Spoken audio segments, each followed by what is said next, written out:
Saluran pencernaan. 3. Kerongkongan atau esofagus. Esofagus saluran makanan yang menghubungkan mulut dan lambung. Setelah melalui faring, makanan yang berbentuk bolus akan masuk ke kerongkongan atau esofagus.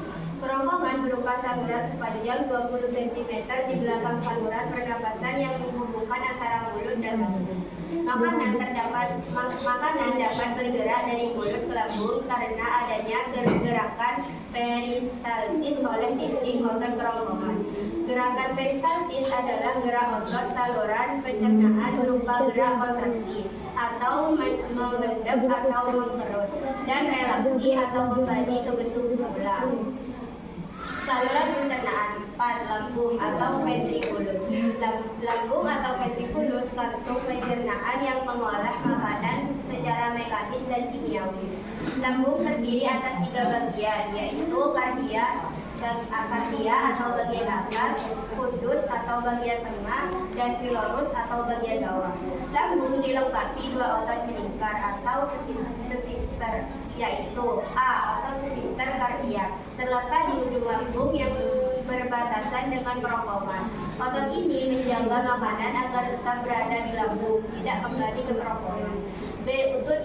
Otot sfinkter pylorus, terletak di ujung lambung berbatasan dengan usus halus, berperan dalam mengatur keluar masuknya makanan menuju usus halus dari lambung.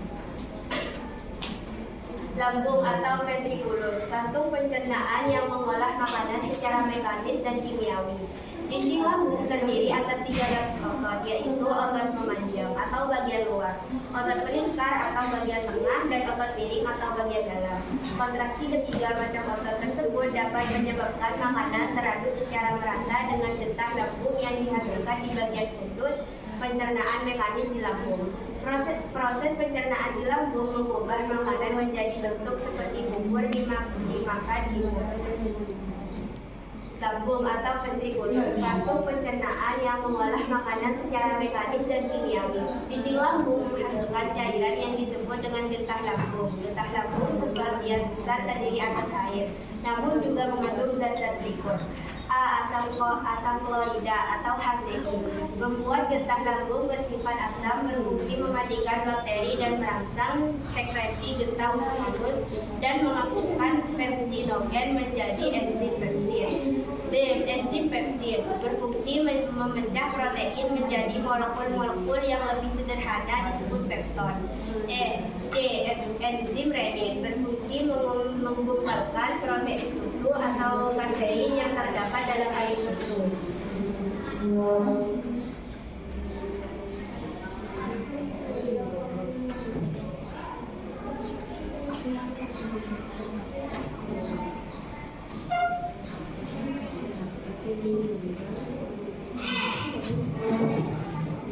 Dari gambar di saluran pencernaan, Sakti, bisakah kalian menunjukkan di mana letak usus halus, intestinum, usus halus saluran panjang tempat pencernaan kimiawi dan absorpsi nutrisi. Usus halus merupakan saluran dengan panjang sekitar 6,5 meter. Banyak mengandung pembuluh darah dan limfa. Usus halus terdiri atas 3 bagian, yaitu yang pertama duodenum atau usus 2 belah jari, yang kedua jejunum atau usus kosong, yang ketiga ileum usus penyerapan.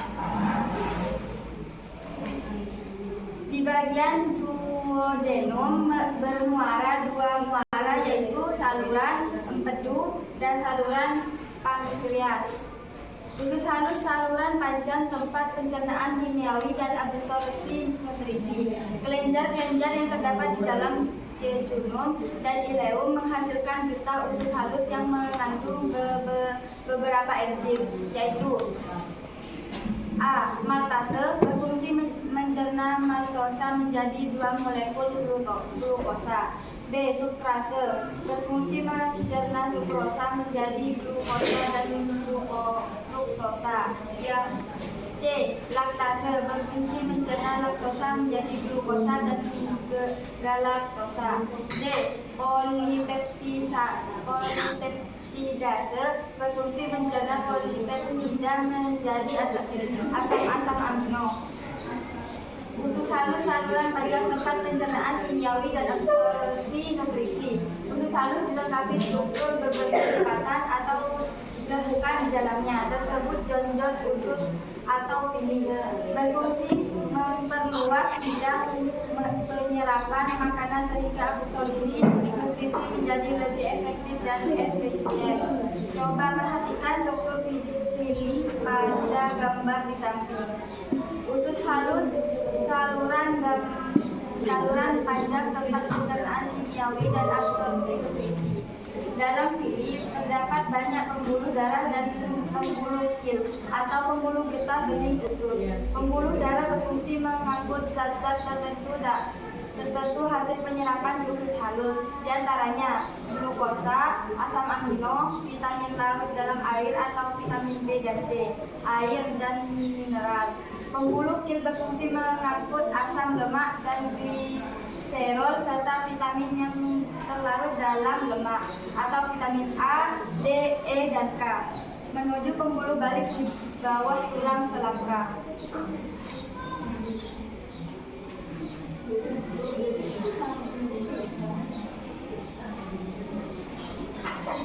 Saluran pencernaan. 6. Usus besar kolon atau intestinum lasum.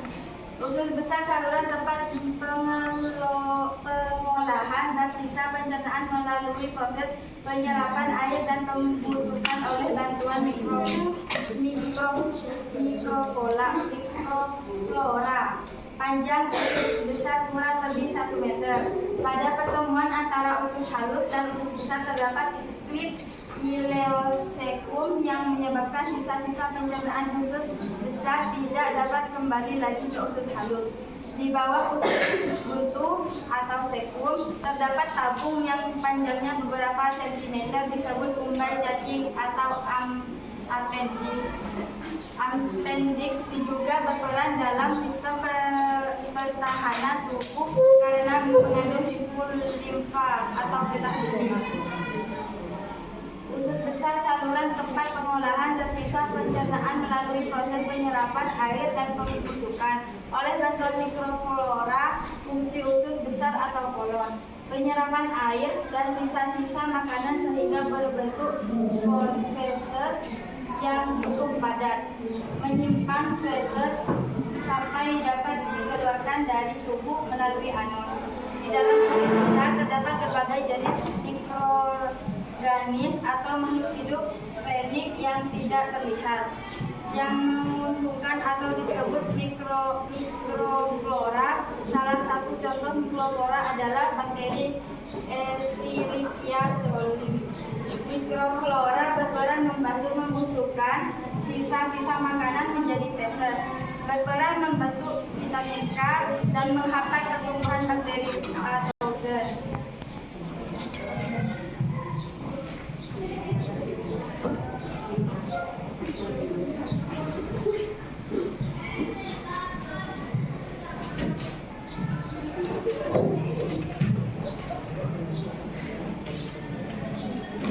Cukup sekian presentasi dari kami, kurang lebihnya semoga bermanfaat.